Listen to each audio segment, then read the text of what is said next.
अस्सलामुअलैकुम वरहमतुल्लाहि वबरकातुहू। उम्मीद है कि आप सब देखने वाले खैरियत से होंगे। अल्लाह ताला हम सबको अपने हिफ्ज़ व ईमान में रखें।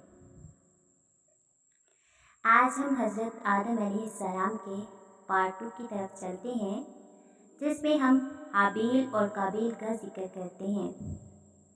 अल्लाह तबारक व तआला का इरशाद है, और इन्हें पढ़कर सुनाओ आदम के 2 बेटों की सच्ची खबर, जब दोनों ने एक एक न्याज पेश की, यानी कुर्बानी पेश की, तो एक की कुर्बानी कबूल हुई और दूसरे की ना कबूल हुई। बोला, कसम है मैं तुझे कत्ल कर दूंगा। कहा, अल्लाह उसी से कबूल करता है जिसे डर है।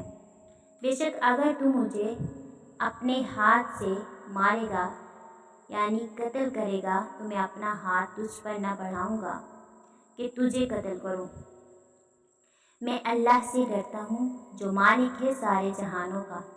मैं तो ये चाहता हूँ कि मेरा और तेरा गुनाह दोनों तेरे ही पल्ले में पड़े और तू जहन्नमी हो जाए, और बेइंसाफों की यही सज़ा है।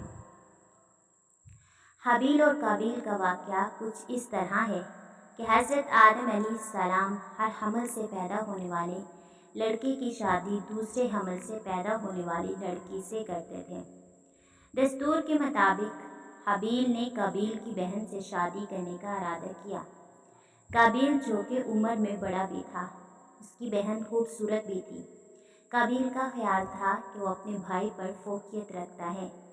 हज़रत आदम अलैहिस्सलाम ने हुक्मन इरशाद फरमाया कि काबील अपनी जुड़वा बहन की शादी हाबील से करो। काबील ने ऐसा करने से इनकार कर दिया। हज़रत आदम अलैहिस्सलाम ने दोनों बेटों को कुर्बानी करने का हुक्म दिया और ख़ुद अदायगी हज के लिए मक्का मुकरमा तशरीफ़ ले गए। अपनी औलाद की हिफाजत के लिए आसमानों को कहा कि तुम मेरी औलाद की हिफाजत करना, तो आसमानों ने इनकार कर दिया। हज़रत आदम अलैहिस्सलाम ने ज़मीनों से कहा, तो उन्होंने भी इनकार कर दिया।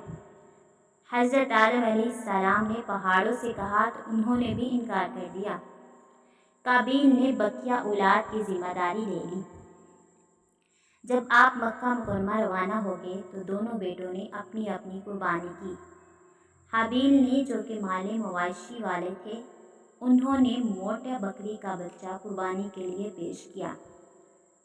काबील ने अपनी ज़री पैदावार में से फसल का एक नकारा और रद्दी कुर्बानी के लिए पेश की।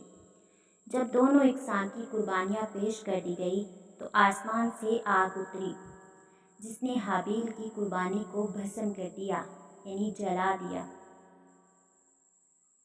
और काबील की कुर्बानी को छोड़ दिया। इसी वक्त कुर्बानी की कबूलियत की अलामत यही थी कि जब कुर्बानी की चीज़ को किसी बुलंद जगह पर रख दिया जाता था, तो आसमान से आग ज़ाहिर होती, तो जिस कुर्बानी को आग जला डालती वो बारगाह इलाही में मकबूल मुतसव्वर होती, और जिसे आग ना छूती तो वो मरदूद समझी जाती थी। कुर्बानी कबूल ना होने की वजह से काबील को बहुत गुस्सा आया और कहने लगा कि अगर तू मेरी जुड़वा बहन से निकाह करने से बाज ना आया, तो मैं तुझे कत्ल कर दूंगा। हाबील ने कहा, अल्लाह तबारक व तआला मुत्तकीन और परहेज़गारों की कुर्बानी ही कबूल फरमाता है।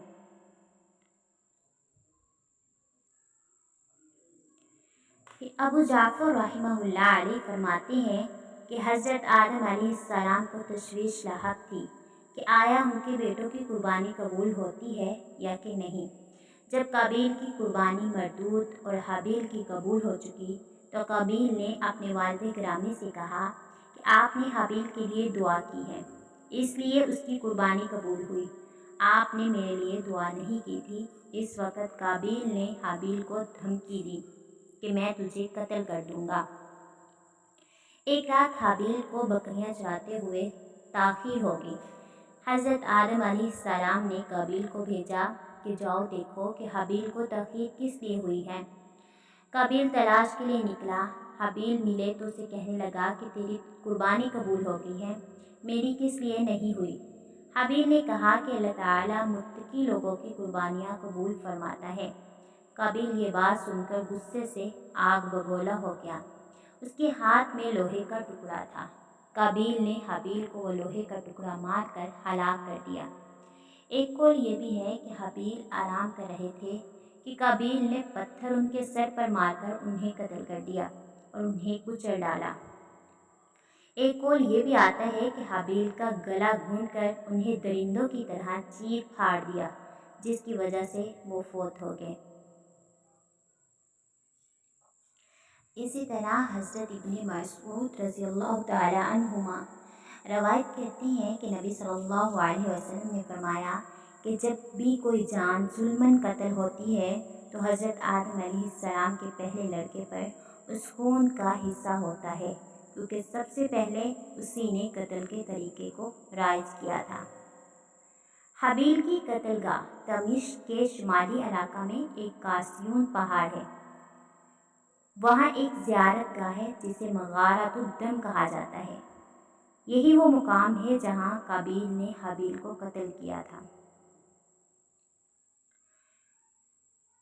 پھر ایک روایت میں آتا ہے کہ قابیل نے جب حابیل کو قتل کیا تو پھر اس کی لاش کو 1 سال تک اٹھائے پھرتا رہا کہ اب میں اس لاش کو کیا کروں۔ بعض نے کہا ہے کہ 100 سال تک لاش اٹھائے رہا۔ اس کشمکش میں تھا کہ اب اس کا کیا کروں، کہ اللہ تعالیٰ نے 2 کووں کو بھیجا۔ سدی رحمہ اللہ روایت کرتے ہیں کہ دونوں کوے آپس میں بھائی تھے، دونوں آپس میں لڑے، ایک نے دوسرے کو مار ڈالا۔ جب وہ مر گیا تو قاتل کوا زمین میں گڑھا کھودنے لگا۔ گڑھا کھود کر اس نے مردہ کوا کو اس میں رکھا، اوپر مٹی ڈالی اور زمین میں دفن کر دیا۔ جب قابیل نے دیکھا تو اس نے بھی ایسے ہی کیا اور کہا، یا ویلتا، ہائے خرابی، میں اس کوے جیسا بھی نہ ہو سکا کہ میں اپنے بھائی کی لاش چھپاتا۔ قابیل نے بھی وہی طریقہ اختیار کیا جو کوے نے کیا تھا، اسے مٹی میں دفن کر کے مٹی کو برابر کر دیا۔ مورخین کہتے ہیں کہ حضرت آدم علیہ السلام کو اپنے بیٹے حابیل کے قتل کی خبر ملی تو آپ بہت پریشان ہوئے اور آپ اشعار پڑھنے لگے۔ شہر اور ساکنین شہر کے انداز بدل گئے، روئے زمین میں غبار آلود ہو گئے، ہر رنگ و ذائقہ والی چیز بھی بدل گئی اور خو برو چہروں کی آبرو بھی کم ہو گئی۔ آدم علیہ السلام کو جواب ملا، اے حابیل کے والد گرامی، قتل دونوں ہی ہو گئے، زندہ ذبح کیے ہوئے مردہ کی طرح ہے۔ اس زندہ نے خوف سے ایسا شریر کام کیا ہے کہ اسی وجہ سے وہ چیخ و پکار کر رہا ہے۔ امام ابن کثیر رحمہ اللہ فرماتے ہیں کہ ان اشعار کو حضرت آدم علیہ السلام کی طرف منسوب کرنا مناسب نہیں ہے، کیونکہ حضرت آدم علیہ السلام نے اظہار افسردگی اپنی زبان میں کیا ہوگا، بعد میں کسی نے ان کے اظہار غم کو اشعار کا لبادہ اڑا دیا، واللہ اعلم۔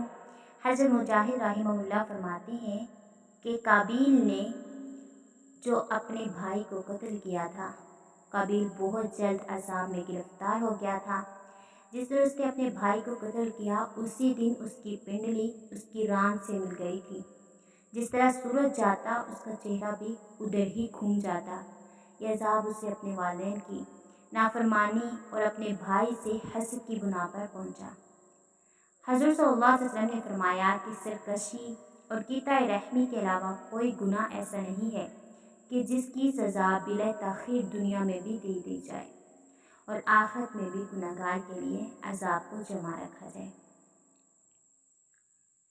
یہ تھا آج کا ہمارا حابیل اور قابیل کا واقعہ۔ اسی کے ساتھ اب اپنی بہن کو اجازت دیجیے، انشاءاللہ اب ہم ملیں گے ایک نئے ویڈیو کے ساتھ اور نئے واقعے کے ساتھ۔